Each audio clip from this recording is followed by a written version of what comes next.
guess if I have to have a favorite, and I really don't, because they're all like my children, but if I had to have a favorite, it would have to be Spider-Man. I mean,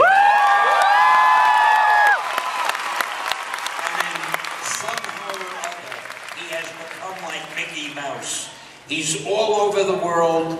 He's big in China. He's big in Europe. He's big all over. Everybody recognizes him. So I'd have to be kind of fond of him, I guess. Is there any character traits? Why him? Why him? I just told you why him.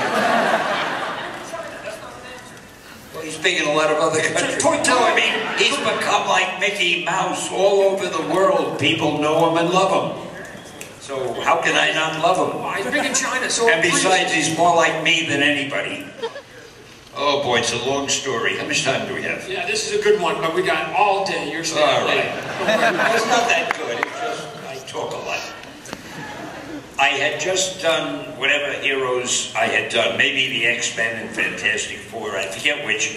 And my publisher, who was a strange guy, but I won't discuss that now, but he said to me, "Hey Stan, I think we're on a roll. We have a couple of good-selling heroes. Come up with another one for me." So I wanted to keep my job, so I went home and started thinking, and I saw a fly crawling on the wall, and I thought, wow, wouldn't it be cool to have a hero who could stick to the wall? No, I'm not telling the truth. In those days, they probably didn't have the word cool. I probably said, wouldn't it be groovy? But it was the same point, to have a character crawl on the wall. So I thought, sort of like an insect. And then I thought, okay, now I need a name. To me, names are very important.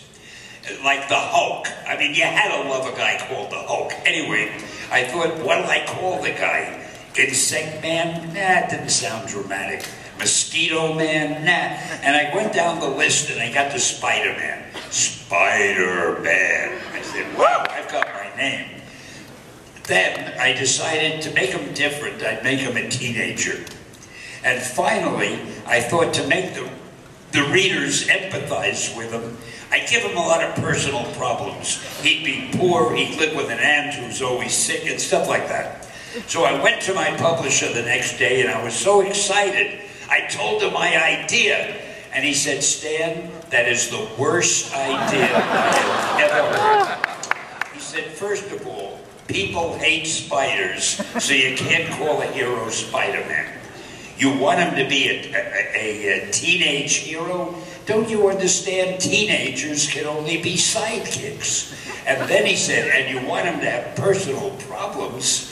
Don't you know anything about superheroes? They don't have personal problems. They're superheroes."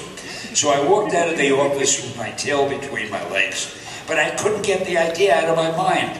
So we were going to kill a magazine. I think it was called Amazing Fantasy. Now, when you kill a magazine, nobody cares what you put in the last issue, because you're killing it.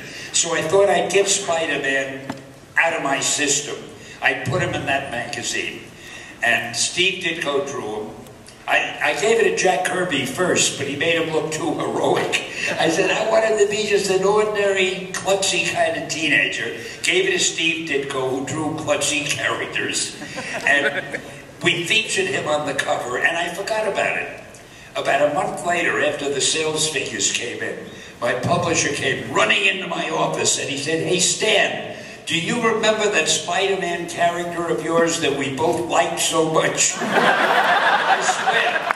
He said, "Let's make a series of it." And that's how Spider-Man was born.